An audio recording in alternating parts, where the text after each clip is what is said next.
My name is Jen, and I am on a journey in order to break free from the destructive patterns of disordered eating and in order to embrace a nourishing lifestyle. My roadmap can be described using an acronym of the word Nourisher. So I'm doing daily video blog posts in order to encourage you, equip you, and keep you up to date on my progress. If this content is helpful or encouraging to you, please consider subscribing, hitting that like button, and sharing with others. It is my deep desire that these videos would help to ignite nourishing transformations in us all. Hey everybody, thank you so much for joining me for my Nourisher Check In. In contrast to yesterday, I am feeling great. Yesterday, if you checked in with me, you know, it was a ho-hum day. I didn't feel like I was making nourishing choices, very blasé, some disappointment, kind of felt ho-hum. And today, in contrast, I'm feeling great. Even the day yesterday actually progressed in a much healthier and much more positive way. And today has just got off to a great start. So part of that has to do with the O of opening up to others, and that I was able to have a wonderful call with someone who just blessed me with such curiosity, ask questions not only about what has been satisfying and joyful and engaging for me recently, but also the things that have been hard to process, and just ask great open-ended questions that gave me an opportunity to share some of the heavier things in my heart as well as celebrate the things that are going well. So I deeply appreciated that chat. You might remember that yesterday, my tendency in terms of understanding the cycle, my tendency was towards restricting, kind of some of that sadness rather than wanting to binge it away. I was kind of leaning more towards the maybe I don't need to eat type of restriction. So on days like today, a day following a day when I've leaned more heavily kind of towards restriction, I need to be so careful because it's really easy to kind of boomerang or slingshot for it to be a day that could be really hard not to binge. So because of that, I've tried to really front load some healthier habits to help me manage cravings today. So so far today, in terms of understanding the cycle, I have not been pulled heavily towards either staying in the restricted side or towards binging. But of course, I always want to be mindful to know that I can get caught up in that cycle at any time. Rewiring my brain today, lots and lots of those physiological sighs, those deep breaths where you take in a breath. Andrew Huberman taught us this, remember? So we take in a deep breath. And then right when you're kind of finished, you try to take a little bit more. So,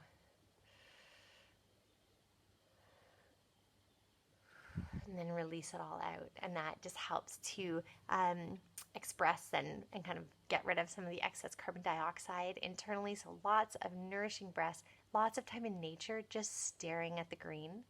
Lots of time to give my mind idle time without stimulation in order to for it to rest and kind of do some of the processes that it needs to do, and some beautiful time just in prayer and meditation. So it's been a great, very rewiring, nourishing time in my brain. And insulin friendly eating has been really interesting. So as you know, a little while ago, I put a post down below and I've been talking about this video that was just, I think it just made me so happy. This video by Abbey Sharp, because she's a dietitian, registered dietitian, and she was made actually a video about how to lose weight, which, you know, for us within the eating disorder community, the last thing we need is to watch a video on how to lose weight. But all of the tips were so nourishing, and actually it didn't have anything to do, I didn't feel, with anything to do with how to lose weight, but how to just live in a healthy way. So there is one tip that she suggested that is totally what I do. So check this out, and I'll check back in with you in a minute. Okay, folks, on to tip 6, meal prep. Because we're not great at making mindful decisions when we're ill-prepared. If we go back to that analogy of our body as a car and our hunger being the gas gauge, it's really hard to find the best deal on gas if we haven't mapped out our route. When we get desperate, we're likely to overspend at the bougie full-service station. The same goes for food and nutrition. I know we're all busy, but I do see meal prep as a very small investment. So everyone does meal prep differently. Some people like to pick a few recipes and then make a big batch of like a few full meals to be divvied up into containers for the week. Personally, I get bored of this. I also find it makes it really hard to honor my cravings in the moment because I feel obligated to eat like 5 days of the same recipe that maybe I was craving a whole week ago. So I prefer to make meal components and then combine them in different ways throughout the week. So, for example, I might grill up a bunch of chicken breasts and bake off some tofu, make a big pot of quinoa or rice, and then chop up and roast a ton of veg. Then I have the building blocks for different salads, soups, stir fries, and sandwiches that I can mix and match with, like a different sauce or garnish. So I totally do that. I used to do that where I would kind of make a huge batch of something but I get so bored of it. So now what I do is I actually try to make kind of individual components, particularly focusing on my protein.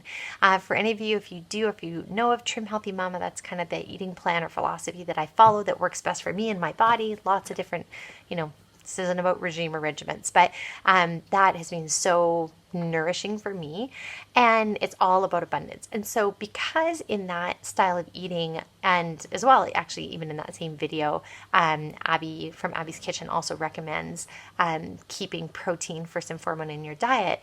But what I always do or love to do is to prepare proteins so that, once I have a protein staple, like today I cooked up a bunch of salmon. So now I'll just have those in the fridge, and throughout the week I can just grab them and add salad toppings or roasted veg with them or whatever. Roasting veggies is also something that I love to do in advance, and caramelizing onions, because caramelized onions just makes the world better in my opinion. So, so I've been doing that today, and that has been really great. And that will help, of course, not only with today's eating, but with eating into the future. And I mentioned to you that I'm really struggling with this desire for sweet things after a meal. So I need to dig into the root causes of this more. If you have any tips or tricks or, ideas of where this might be coming from, please let me know. But what I want to do is I want to try to stay away from, when I know that I've eaten enough food, I want to try to stay away from then eating more food in order to satisfy that sweet tooth. So what I have done today, actually I'm just about to have my lunch, it's on the table. I could show it to you, but I won't. I've already prepared a cup of stevia sweetened tea, so that after I'm done my meal, instead of, wanting to go to eat more food, is something that, even if it was healthily sweetened, rather than go there just to have more food, I'm going to try to go to sweet tea. So stevia sweet tea. I don't know. We'll try it. I'll let you know how it goes. So those are some thoughts around insulin friendly eating. Sleep. I finally had a full good night's sleep last night. Like the kind of sleep where I went to sleep at 10 and I woke up at 6, actually even without an alarm, and didn't get up in the middle. So it just seems like I've been trying to prioritize sleep and be so good about sleep, and yet it just hasn't been working. I've just had such disrupted sleeps. So last night, for whatever reason, whatever magical thing happened, I was able to get a good sleep. One thing that I wonder about is that I have heard that having a healthy carbohydrate snack in the evening can help with sustained sleep. So I did try that last night. Maybe it was a coincidence, but I did have some of my beloved roasted sweet potatoes right before bed. So maybe, I don't know, try it again. We'll make it an experiment, see how that goes. Hydration has also been really good, and have just been sipping along and keeping those bottles filled by the door so I can continue to grab them when I'm on my way in and out, and that has been really helpful. And exercise, my walk was so restorative today, and again, I just love that my body is enjoying the walk, and that I'm at day 57 today, so we're getting close to that 66 day mark, which 66 is the average amount of time that it takes to form a habit, which, that doesn't actually really mean anything, but can take up to 2 years for some people. But I'm definitely noticing that that is a habit that my body is starting to get happy with, and I'm really grateful for that. So my reward is always on good days like this is the reward is to have more and more good days. That's my goal, is that as I work through, things aren't perfect. There's some challenges and relational stresses and work stresses and, COVID stresses, and there's all sorts of stuff going on.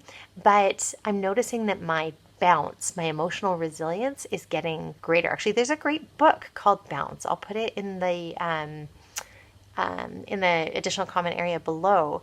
But talking about building that emotional resiliency. So I'm noticing that I'm getting more of that. I still have a huge long runway to go with so much more to learn and develop, but I'm so glad to be doing that together with you. And I'm already looking forward to seeing you tomorrow. Bye for now.